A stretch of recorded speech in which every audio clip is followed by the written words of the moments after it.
के पाठक से एक कदम और आगे चल रहे हैं बिहार के न्यू एसीएस एस सिद्धार्थ। नमस्कार, मैं श्वेता और आप देख रहे हैं न्यूज फॉर नेशन। बिहार के पूर्व अपर मुख्य सचिव के पाठक जब बिहार के एसीएस बने थे तो उस वक्त बिहार की शिक्षा व्यवस्था को सुधारने के लिए लगातार प्रयास कर रहे थे। के पाठक से के फरमान से बिहार के शिक्षा विभाग में हड़कंप भी मचता हुआ नजर आ रहा था।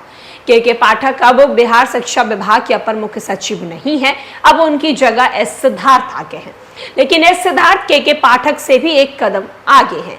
दरअसल बिहार के बेहाल शिक्षा व्यवस्था को सुधारने के लिए एस सिद्धार्थ जो हैं एक नई चाल चले हैं। एक कहा जाए कि एक नई कदम जो है वो आगे बढ़ाए हैं। दरअसल आपको बताते चलें कि बिहार के नए शिक्षा विभाग के एसीएस एस सिद्धार्थ बिहार की शिक्षा व्यवस्था को सुधारने के लिए अब एक नया फैसला लिया है। लगभग 1 साल तक शिक्षा विभाग के एसीएस रहे चर्चित आईएएस अधिकारी के पाठक ने सरकारी स्कूलों में निरीक्षण के लिए नियम लाकर समस्याओं की जड़ तक पहुंचने की कोशिश की है।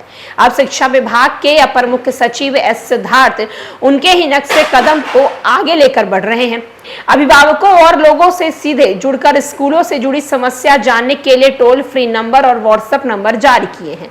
खास बात यह है कि यह तरीका कारगर भी साबित हो रहा है। ग्रामीण इलाकों में बड़ी संख्या में लोग जो हैं वो स्कूल, बच्चों और शिक्षकों से जुड़ी शिकायत जो है सीधे एसीएस को कर रहे हैं। कहा जाता है कि शिक्षा विभाग के वरिष्ठ पदाधिकारी बीते 1 साल में स्कूलों का संघ निरीक्षण करने के जो काम नहीं कर सके वो व्हाट्सएप नंबर जारी करके एक साधारण पहल ने कर दिखाया है। इसके जरिए स्कूली शिक्षा के विभिन्न मुद्दों से जुड़ी बड़ी संख्या में शिकायतें जो हैं वो सीधे शिक्षा विभाग के एसीएस के कार्यालय तक पहुंच रही है। औरंगाबाद जिले के हसनपुरा से एक व्यक्ति ने शिकायत की कि स्कूल में एक शिक्षिका जो कभी नहीं आती हैं, लेकिन प्रधान अध्यापक हर दिन उनकी उपस्थिति दर्ज करते हैं। एक अन्य शिकायत में कहा गया है कि स्कूल में 2 शिक्षक हैं, लेकिन वे कभी नहीं आते हैं। इसी से जिले के मदनपुर के कुछ लोगों ने स्कूल में मिड डे मील, पेयजल, शौचालय, भवन और बिजली कनेक्शन की संबंधी जो मुश्किलें हैं, मुद्दे हैं, उसे उठाए हैं। बिहार में 75,000 से अधिक सरकारी स्कूल हैं। उनमें से हर एक का भौतिक निरीक्षण करना मुश्किल कार्य है, क्योंकि इस काम के लिए बड़ी संख्या में पदाधिकारियों की जरूरत होती है। हालांकि पिछले साल भौतिक निरीक्षण की शुरुआत तेजी से हुई, लेकिन सभी स्कूलों में वो कवर करना आसान नहीं है। सिस्टम से तुरंत बड़े उपाय किए गए, उसके बाद ये संभव नहीं हो पाया। अब शिक्षा विभाग के मुखिया बदल गए हैं। नए एसीएस ने अब टोल फ्री नंबर के साथ साथ 5 अलग-अलग व्हाट्सएप नंबर भी जारी किए हैं। इससे आम लोग स्कूल के संबंधी जो भी शिकायत है वो सीधे विभाग को कर सकेंगे। पदाधिकारी जो है वो मामला दर्ज करेंगे।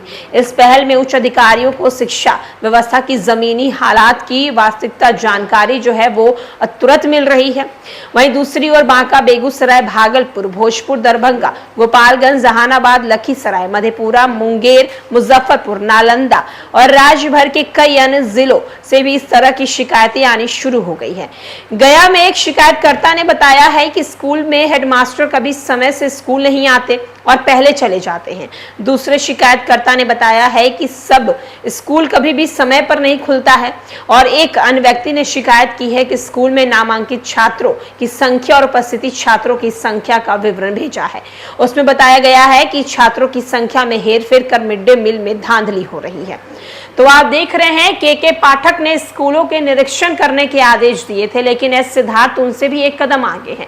एस सिद्धार्थ ने टोल फ्री नंबर जारी कर दिया है, व्हाट्सएप नंबर जारी कर दिया है। अब जो भी स्कूल से संबंधित शिकायत होगी अभिभावकों को, वो इस नंबर पर तुरंत जो है वो कर सकेंगे।